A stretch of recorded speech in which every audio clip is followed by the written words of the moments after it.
всім, хто свій день починає з АТР. Следующие 3 часа для вас в этой студии будем работать мы, Роман Спиридонов и Оксана Дворецкая. Не перемикайтеся, буде цікаво. Формула Штайнмаєра чи план Путіна? Під чим насправді підписався Леонід Кучма у Мінську? Крим наш, Донбас ваш? Чим готова пожертвувати Україна заради миру?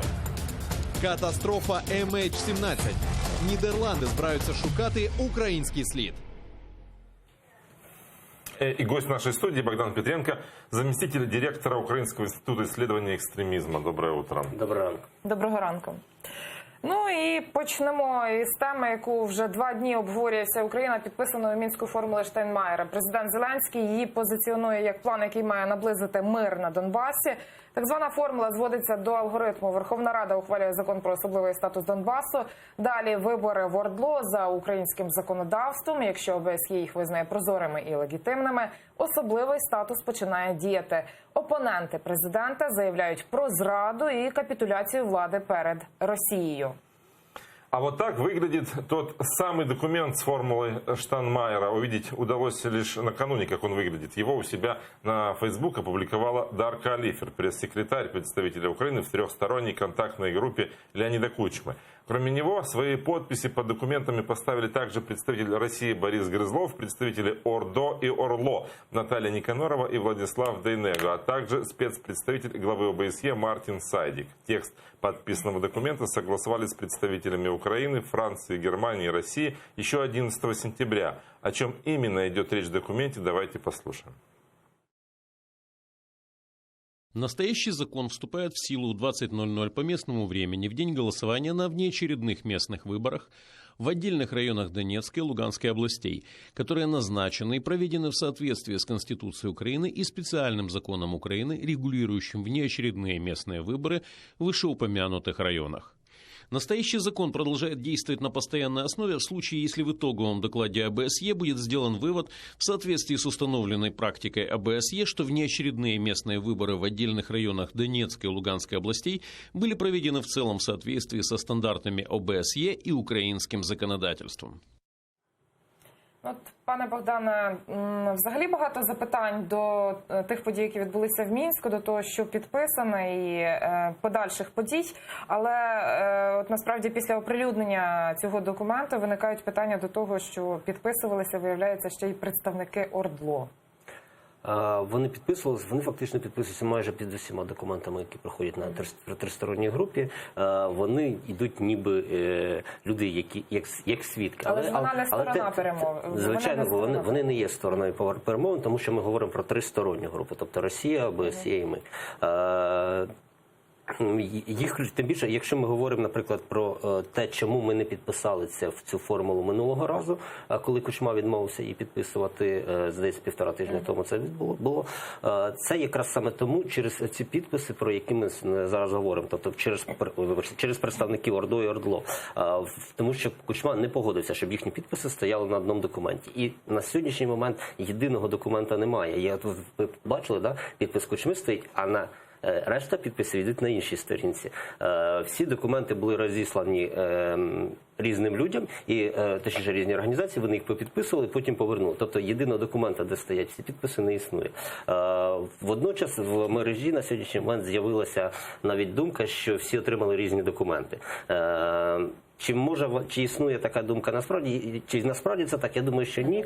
Єдине, що може бути, що підписанти з ОРДЛО і з ОРДЛО, з так званих ДНР і ЛНР, могли написати свою особливу думку для того, щоб розповсюджувати в своєму інформаційному просторі. Тим більше, що ми розуміємо, що ця формула Штайнмаєра, вона звучить по-капітулянськи не лише для України, вона звучить по-капітулянськи і для тих радикальних проросійських представників, які існують на території цих так званих республік. Тому що фактично це є запуском кінець молодих республік, тобто перетворення їхньої боротьби, умовно кажучи, за те, що вони стали складовою Російської Федерації, в боротьбу за автономію в складі України. Так они уже сделали свои заявления, эти главари этих республик, так называемых, о том, что без их согласия никто не проведет ни местные выборы, тем более не отдаст контроль украинской границы в Украине. Більше того, я читаю блогерів з того боку, вони навіть ображаються, чому в Україні приймаються якісь закони, які не погоджуються з їхнім представленням. Причому це говорить не лише не про цей закон, не про цю ситуацію, а, наприклад, про чому в нас відбувається земельна реформа, яку не погоджують з ними. Чому в нас відбулися зміни? Вот так даже. Да, тобто набагато все змістовніше. То есть они живут нашей повесткой, то есть они, ну, как бы, по большому счету тогда... Вони ж Україна все-таки. Тобто ніде не дінеться. Ментальність ніде не дінеться. Навіть якщо поверх неї будуть нав'язувати російські якісь наративи, російські якісь меседжі, все рівно ментальність залишається українською. Но, тем не менее, их фактор, их позиция стоит учитывать, обращать на нее внимание? Может она как-то повлиять на развитие дальнейших событий? Так, вона може вплинути на розвиток подій, оскільки ми розуміємо, що більшість з тих лідерів, які на сьогоднішній момент перебувають при владі, вони перебувають при владі тільки тому, що відбувається війна з Україною. Як тільки війна перестане відбуватися, і їхні рейтинги почнуть знижуватися. Тобто весь порядок денний в республіках побудований на тому, що йде загроза з боку України, йде загроза з боку Збройних сил України, давайте ми підтримаємо того ж Пасічника чи Пушиліна. Якщо ця війна перестане відбуватися, вони, по-перше, втратять підтримку на цій території, а по-друге, вони втратять фінансування з боку А Росії. хіба вони не повністю підконтрольні Росії? Вони втратять фінансування з боку, величезне фінансування з боку Росії, оскільки все-таки для Росії важливо не тільки впихнути контрольоване ними угруповання в Україну, а ще й передати Україні всі проблеми, соціальні проблеми, які існують на цих територіях. Тобто фінансування буде відбуватися з боку України. І я гадаю, що так звані еліти, давайте будемо говорити, так звані еліти ЛНР і ДНР, вони не зацікавлені в тому, щоб вони повернулися в склад України. Тим більше вони фактично перебуватимуть тоді між двома вогнями. З одного боку їх контролює Кремль, з іншого боку їх буде контролювати Україна. Тобто ми отримуємо фронту в обличчі цих керівників чи керівництва цих так званих республік.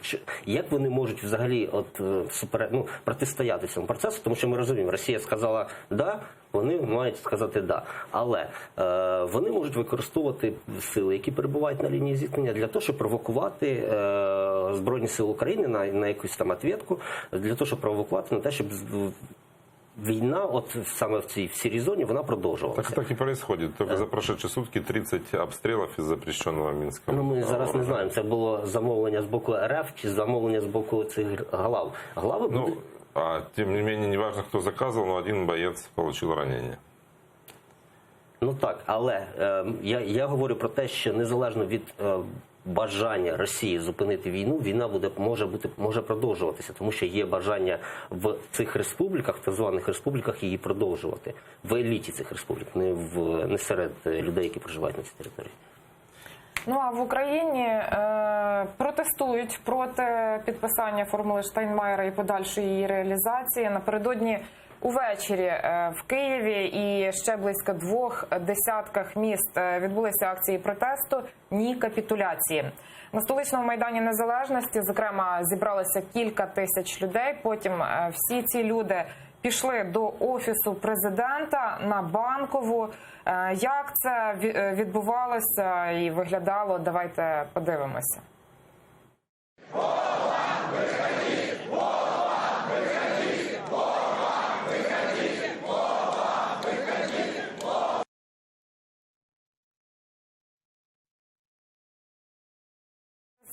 Так звану формулу Штайнмайєра на позачергову сесію зібралися депутати Львівської обласної ради, і вони ухвалили 2 заяви про неприпустимість відведення сил і засобів Збройних сил України з лінії фронту і проти реалізації формули Штайнмайєра. Тобто ось ця протестна хвиля, вона набуває певного такого резонансу. Людей вже вчора вийшло більше, ніж позавчора. Вже запланована акція протесту наступна на понеділок. Це якось так нагадує події 5-річної давнини, початок Майдану, як пам'ятаєте, так? Ваша оцінка цих акцій протесту, наскільки вони можуть далі набирати обертів? Ну, якщо ми проводимо паралелі з подіями п'ятирічної давнини, ми повинні розуміти, що на той час рейтинг Януковича був мінусовим. Тобто підтримка Януковича не складала більше 20% на початок революції. На сьогоднішній момент існує зовсім протилежна ситуація. Підтримка Зеленського, ну, принаймні, відповідно до останніх опитувань, складає 71%. Я розумію, що, можливо, вона дещо спала з того часу, це пройшов місяць. Але, тим не менше, для більшості його виборців, скажімо так, вони не зовсім зацікавлені в тому, що їх не цікавить, чи там відбулися якийсь провал в поїздки в Сполучені Штати, чи була підписана якась формула Штайнмайєра, тому що ми зараз не можемо спрогнозувати, як реально вона буде діяти. Для них важливо зовсім інші дії, наприклад, курс долара, який почав зростати, для них важливо там соціальне забезпечення, інші кроки, які значно ближче до них. Тому сказати про те, що ці події, які сьогодні призведуть до карколомного падіння рейтингу Зеленського, ми не можемо. І, відповідно, немає причин для того, щоб оцей протест призвів до імпічмента чи призвів до того, що Зеленського буде усунено від влади. Як 5 років, наприклад, це відбулося з Януковичем. Але є можливість накопичення процесу, який буде тримати порядок денний. Тобто, по-перше, люди будуть постійно чути, що президент підписав не ті домовленості, що президент зрадив Україну, і фактично вони постійно отримуватимуть сигнал про те, що є президент, який зраджує їхні інтереси, ну, умовно кажучи, так? І, відповідно, підтримка самого Зеленського буде знижуватися. Тобто акумуляція цих процесів, вона призведе до зниження підтримки Зеленського. Але говорити про те, що в найближчому часі там відбудеться якесь усунення, ми не можемо. З іншого боку, є протилежні тенденції, які говорять про те, що на ці протести частково можуть бути зрежисовані, в тому числі з боку самої влади. Як ми розуміємо, для того, щоб протест не відбувся, необхідно, щоб відбувся певний випуск пару. Тобто пар відбувся, люди не встигли мобілізуватися, вже вийшло, хтось протестував, все, я не буду вже виходити. Так? В даному випадку, який це може бути випуск пару? Йдеться про те, що у людей ще не сформували, не мобілізовані, скажімо так, значна частина населення на те, щоб підтримувати акції, спрямовані проти Зеленського. І те, що відбувається на сьогоднішній момент, для тих людей, хто думає підтримувати, не підтримати, фактично це є тим спуском пару і є випуском протестної енергії, відповідно до якої вони потім вже просто не будуть вже підключатися до цих протестів. Це один з елементів. З іншого боку, на сьогоднішній момент аналітики говорять про те, що може бути контрольований протест. Тобто в цей протест включаються сили, які де-факто підконтрольні силам, близьким до Офісу Президента, і фактично вони перетягують на себе всі лаври, потім вже йдуть нібито на спад. Тобто сприяють тому, що протест може піти на спад.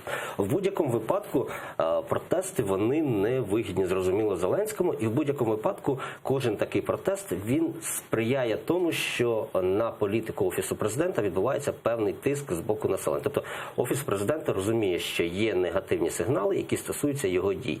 І я гадаю, що на сьогоднішній момент Офіс Президента значно розумніший чи значно інформаційно готовіший до того, щоб подолати ці протести, щоб протистояти цим протестам, на відміну від Януковича зразка 13-го року. А что вы имеете в виду, когда говорите, что он информационно готов? Если анализировать пресс-конференцию Владимира Зеленского, это был брифинг почти без ответов, то есть он убежал, потому что спешил к детям. Его вчера ждали в Раде, что он выступит перед депутатами. Он встретился с лидерами фракций, но на трибуне Рады отказался выступать. Но тут мы уже несколько дней обсуждаем вот эти вот коммуникационные проблемы. А вы говорите, что они информационно готовы перевернуть ситуацию. Я підписаний на телеграм пана президента, і от там пішло роз'яснення, що таке формула Штайнмайєра. Першим пунктом це стоїть. Формула Штайнмайєра передбачає, пункт перший, відведення російських військ.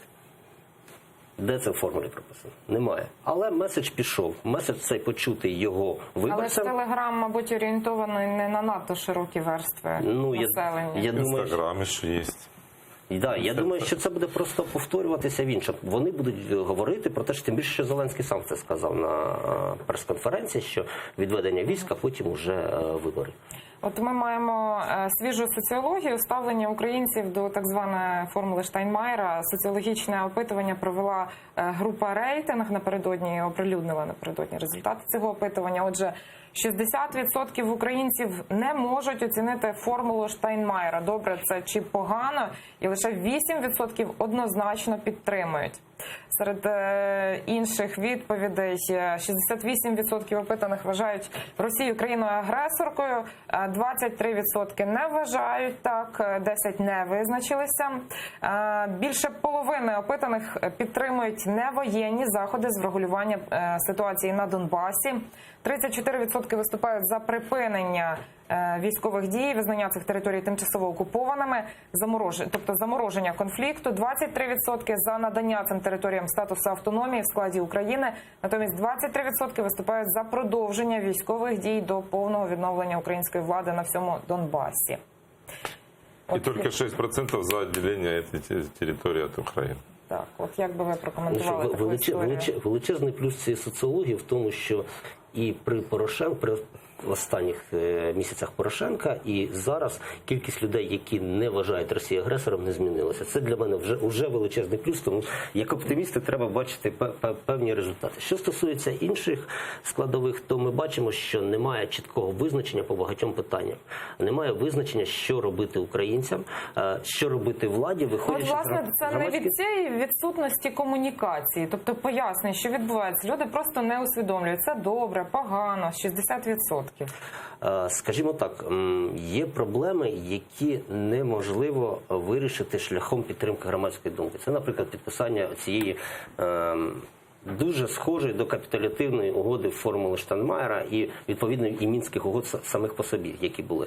Тому навряд чи людям варто пояснювати, з точки зору влади, навряд чи варто пояснювати, до чого вони призведуть. І, відповідно, ми бачимо, що 60% просто не розуміють цього. Можливо, це якась їхня спеціальна технологія, яка призводить до того, що люди не розуміють, але їм пояснять в тому, що першим пунктом там буде відведення військ, от і все. І люди тоді все зрозуміли. Ну, буде відведення військ, а що там буде далі, це вже таке. Режиссеры нам подсказывают, что у нас с нами на связи Сергей Бережной, журналист. Доброе утро, Сергей. Доброго ранку. Доброе утро.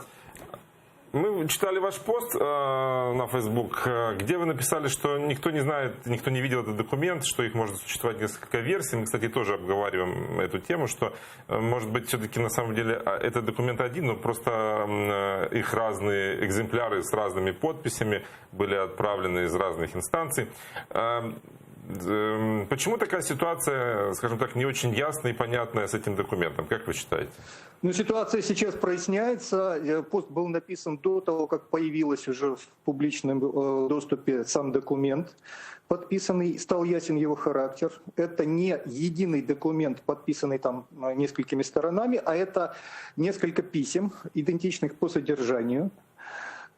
Письма, написанные к Мартину Сайдику, обращены к Мартину Сайдику и подписаны каждой из сторон Украины и России.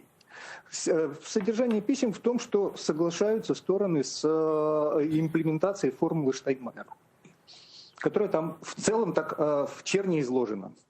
Ну да, это мы уже поняли, что этот документ, он именно об этом. Но как вы оцениваете само его появление и какие последствия могут быть? Как вы считаете?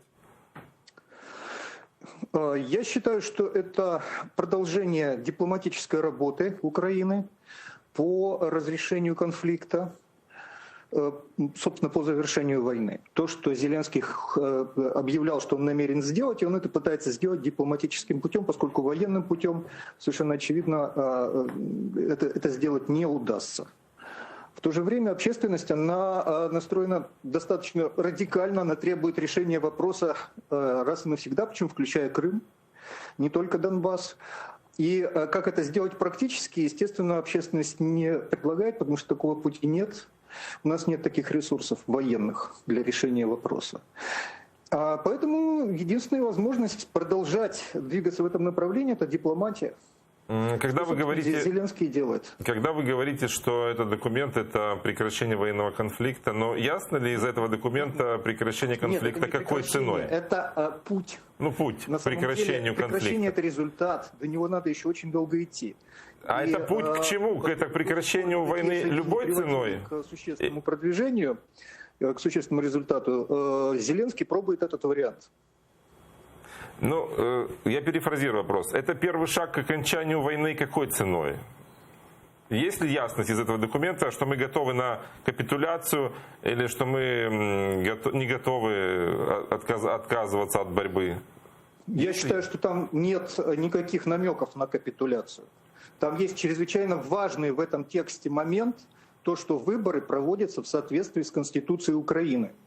Это принципиальнейшая вещь. Если выборы проводятся в соответствии с Конституцией Украины, значит на этой территории, ну прежде всего она деоккупирована уже на момент выборов. Там восстановлены органы власти Украины, там восстановлено действие Конституции Украины. Это значит, что там есть уже и правоохранительная система восстановлена, и все остальное. То есть вы представляете, сколько на это нужно времени? То есть эти выборы, если в соответствии с Конституцией Украины, могут пройти только через пару-тройку лет, не раньше. А до этого будет работа по реинтеграции и только после полного вывода войск. Иначе действие Конституции Украины, которое там упомянуто как обязательное условие, оно просто бессмысленно. Спасибо вам большое. Это был Сергей Бережной, журналист издания «Лига.нет». От те, що обговорював Роман із Сергієм, це суть, очевидно, того закону, який має ухвалити Верховна Рада, нового закону, який анонсував президент, що Верховна Рада має ухвалити до кінця року, про особливий статус Донбасу. Так?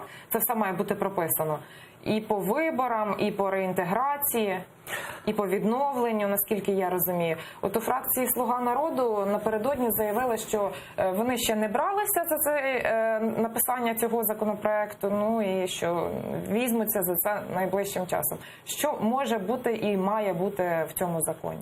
Я думаю, що він не набагато зміниться від того закону, який існує на сьогоднішній момент. Єдина відмінність – ми повинні чітко сказати нашим громадянам про те, що існує в сьогоднішньому законі. Там вже прописана і амністія, там вже прописана народна міліція. Єдине, що цей закон, який прийнятий на сьогоднішній день і який термін якого закінчиться 31 грудня, він набуває чинності після відведення військ російських. Тобто прямо в законі було це прописано. На сьогоднішній момент, коли ми погодили цю формулу Штайнмайєра, цей закон набуде чинності після того, як ОБСЄ визнає вибори, що вибори були демократичними і на основі Конституції України. День голосування. В день голосування він набуде временний статус, а після висновки ОБСЄ він набуде постійного статусу. Питання в тому, що чи може, наприклад, висновок ОБСЄ стати тим запобіжником, який гарантує те, що там дійсно відбудуться вибори відповідно до демократичних яких там цінностей, відповідно до Конституції України, відповідно до законів України. Ну, давайте проведемо паралелі, як ОБСЄ там контролювало вибори в Іраку чи в Афганістані. Тобто ми розуміємо, що там, де влада фактично утримувала лише головні міста, вони проголосили про те, що вибори цілком відбулися в рамках там демократичних якихось цінностей. Я не виключаю, що така загроза може існувати в Україні. Тобто ми зробили гарантом інституцію, яка визнана міжнародними всіми спільнотами, але до якої існують величезні питання щодо її об'єктивності. В том числе и в Украине. Наверное, еще потому, что возникает масса вопросов, на которых нет ответов. Вот, например, выведение российских войск. Хорошо, мы требуем, а Россия говорит, что их там нету. І що? Кого будуть виводити? Як будуть виводити? Це теж дуже величезне питання, якому я теж не бачу, як буде вирішено. Тобто ми маємо, наприклад, наполягати на роззброєнні незаконних збройних формувань, так званих першої, другої армії, які перебувають на території так званих ЛНР і ДНР. Тобто, фактично, армії бойовиків. Вони мають бути демілітаризовані, але, знову ж таки, повертаючись до тих же мінських домовленостей, там є питання про народну міліцію. Я не виключаю, що вся ця демілітаризація відбудеться шляхом їхнього переоформлення в цю народну міліцію. І вони так само будуть стояти на тих же територіях, на яких вони стоять зараз.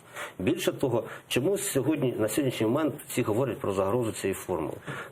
Тому що якщо її буде прийнято без узгодження інших моментів, відведення військ, контролю України над кордоном, якщо вона піде першою в цьому списку, то ми отримаємо в результаті легітимні структури так званих ОРЛО і так званих ОРДО. І ми з ними маємо тоді вести перемовини. Тобто все те, чого добивалася Росія, буде досягнено після того, як ця формула буде легалізована.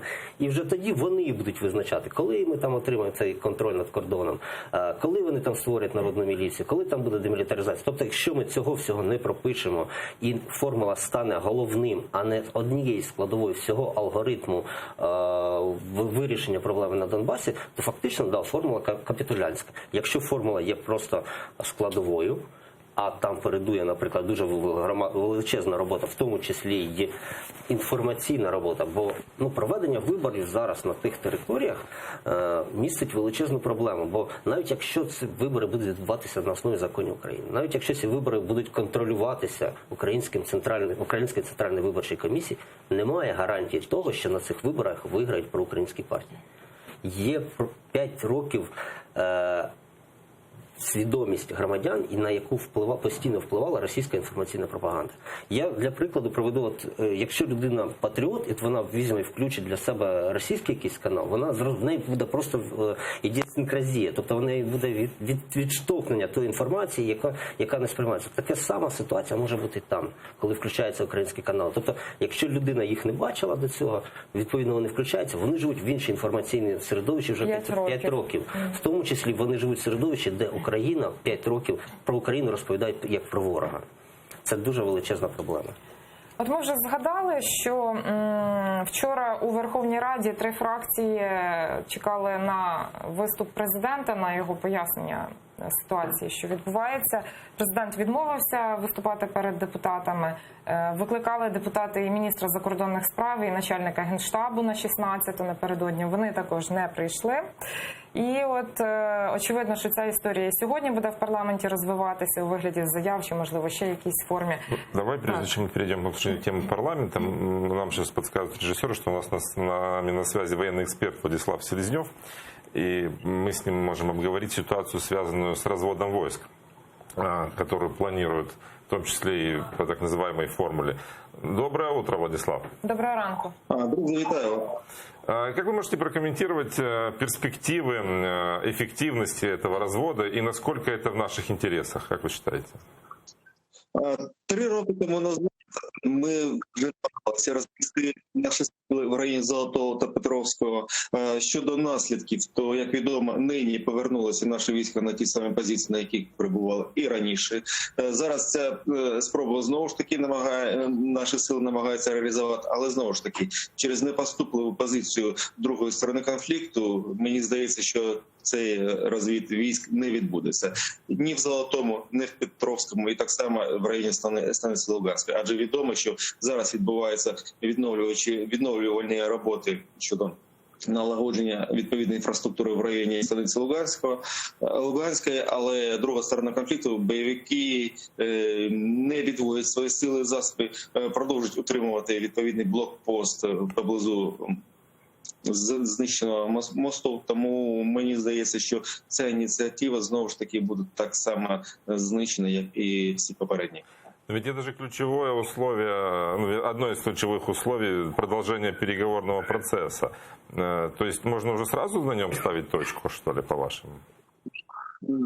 Час дії операції «Об'єднана сила» до того АТО Україна виступала неодноразово як ініціатор мирних ініціатив для того, щоб знизити рівень напруги на сході нашої країни. Але, як відомо всім нам, всі ці ініціативи зводились на невець саме через позицію другої сторони конфлікту. Ми пам'ятаємо, що раз за разом бойовики продовжували обстрілювати наші позиції, вели вогонь не лише по підрозділам Збройних сил України, так само по тим приміщенням, тим населеним пунктам, де мешкають мирні мешканці території, які прилягають до лінії розмежування. Наши эксперты в студии здесь неоднократно выражали мнение, что это похоже, этот отвод, это похоже на какое-то отступление, что у нас не готова инфраструктура, что сейчас у нас там укрепленные блиндажи, а мы уходим в чистое поле, и что это своего рода такая тактическое поражение. Согласны с оценкой? В цьому сенсі я би орієнтувався в першу чергу на заяву військово-політичних та військових посадовців, адже і генерал Хамчак, і нинішній міністр оборони Андрій Загороднюк стверджують, що жодних поступок ворогу не буде. Війська будуть відводитись на заздалегідь підготовлені позиції, тому у мене немає підстав не довіряти вищим військовим посадовцям, і я сподіваюся, що так воно і буде, адже наражати на небезпеку ані українських військових, ані цивільний персонал, який мешкає в районах, які межують лінію розмежування, ніхто не буде. До речі, мені здається, що вчора Генеральний штаб озвучив відповідну позицію, в якій саме про це йшлося. Так, і в цьому плані йдеться про те, що умовою відведення військ має бути перемир'я і затища у цих районах на 7 днів. Чи дотримаються бойовики? Не менше ніж 7 днів має відбуватися затишя в цих районах. Лише це є безумовною умовою для початку розведення сил та засобів. А як бойовики останнім часом поводять себе в околицях Петровського, Золотого? Як вони провокують збройні сили? Можливо, ви маєте інформацію? На жаль, обстріли наших підрозділів продовжуються. За третій місяць так званого перемир'я за вересень відбулася найбільша кількість обстрілів за останні, знову ж таки, 3 місяці. Тому вести мову про те, що найближчим часом ситуація зміниться якось кардинально, дуже важко. Але знову ж таки, ми маємо всі пам'ятати, що керує бойовиками Російська Федерація. І відповідно, якщо вони отримують відповідні вказівки з Кремля, то вони таким чином будуть поводитися. Але, на жаль, я вже мало вірю в те, що може відбутися такий досить продуктивний діалог, який призведе до зниження рівня напруги в регіоні. А вообще в истории всевозможных перемирий, школьных, хлебных, был такой прецедент, чтобы 7 дней не стреляли? Так, Роман, такий процес був, і він передував саме розведенню 3 роки тому назад в районі Золотого та Петровського, але знову ж таки через те, що бойовики часто густо почали порушувати умови перемир'я, українські підрозділи повернулися на ті позиції, які раніше займали, і відповідно бойовики так само повернулися саме на ті позиції. І, на жаль, ми маємо на сьогоднішній день знову ж таки пройти той шлях щодо розведення сил та засобів і в Петровському, в Золотому, і так само в станиці Луганська.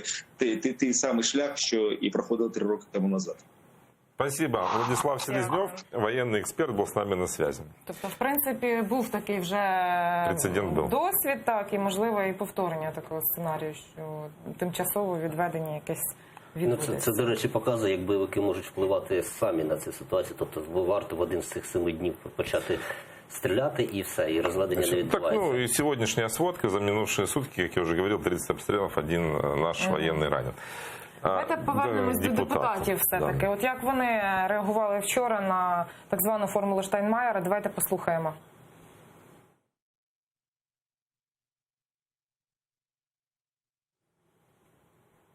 У нас...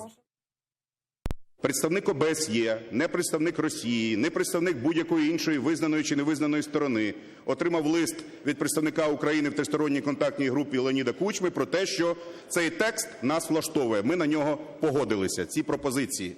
І все. Чому це потрібно було зробити? Тому що це передумова, вимога Росії для проведення саміту в нормандському форматі. И это не план Штайнмайера, это пути вот той задачи, цели, шаги реализации Путина по Украине. Я очень сильно беспокоюсь, что далее будут свернуты евроатлантические вопросы интеграции. Именно именно этого добивается Путин. И вот это вчера были первые шаги сделаны. І головне питання, яке хвилює всіх, що буде з українським кордоном на Донбасі? Хто і як буде його контролювати під час виборів? Тому що вибори без повним нашим контролем над нашим кордоном, це не вибори, а профанація. Я сподіваюся, це розуміють всі. Я сподіваюся, це розуміє президент. Ми вимагаємо від президента чітких і однозначних відповідей про те, яким чином українська команда відстоюватиме інтереси України на зустрічі нормандської четвірки.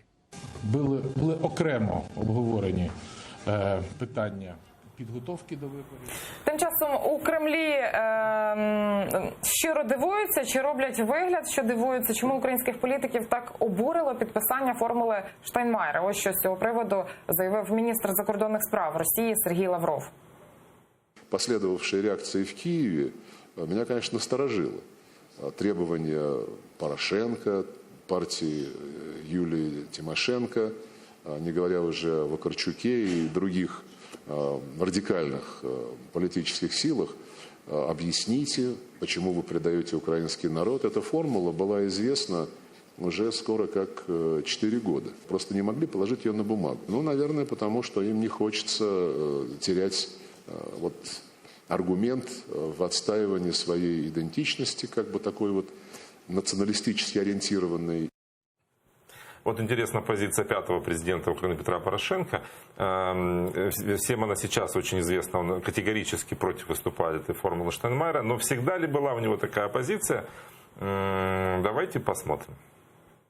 Були окремо обговорені питання підготовки до виборів і домовилися зараз продовжити на рівні експертів, на рівні робочих груп роботу по підготовці концепції виборчого законодавства, імплементації так званої формули Штайнмайєра, куди ми бачимо позиції, які мають бути складовими при визнанні виборів такими, що відбулися, що є вільним волевиявленням громадян.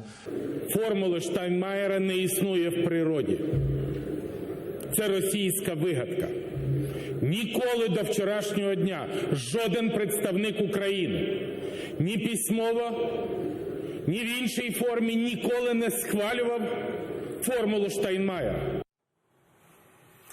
Ну, політика віч така, що іноді, да, приходиться... Ну, коли ти при владі, ти говориш, що маєш говорити одні речі, коли в опозиції ти вже значно вільніший в своїх висловлюваннях, в тому числі можеш суперечити сам собі. Достаточно критическое отношение лидеров фракций, да, к тому, что произошло, а это значит, что, наверное, будет сложный процесс голосования этого закона о специальном статусе, или нет? Ну, давайте, був би складний процес проголосування, якби, наприклад, була дійсно опозиція в Верховній Раді. Опозиція, яка б могла б якось заблокувати рішення величезного на сьогоднішній момент монобільшості. Я думаю, що більші проблеми виникнуть якраз всередині «Слуги народу». Виникнуть вони в зв'язку з тим, що, по-перше, треба узгодити різні позиції різних груп, а по-друге, є в «Слузі народу» також є мажоритарники, яким треба буде їхати потім на свої округи і людям пояснювати Офісу президента.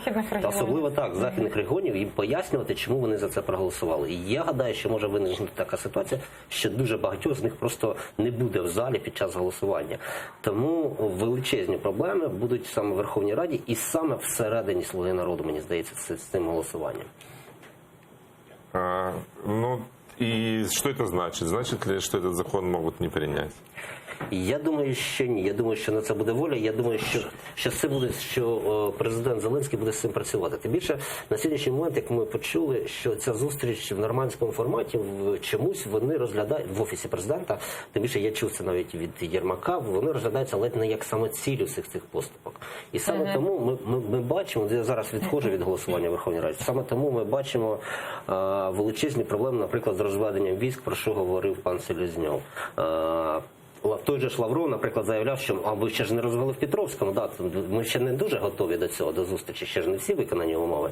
І, відповідно, Росія буде затягувати цей процес. Для чого? Для того, що вони бачать, що Зеленський зараз, точніше, Офіс президента на сьогоднішній момент схильний до якихось поступок для того, щоб ця зустріч все-таки відбулася. А от в цій зустрічі Росія зацікавлена у нормандському форматі?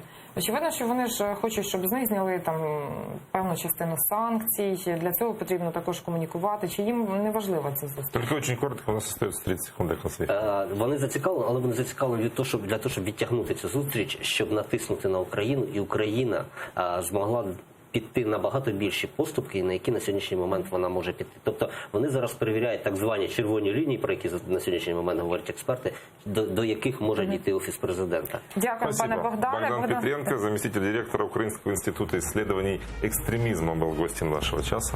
Ну, а за кілька хвилин в ефірі АТР інформаційний випуск «Заман українською» з Олесею Галич. Залишайтеся з нами. Спасибо.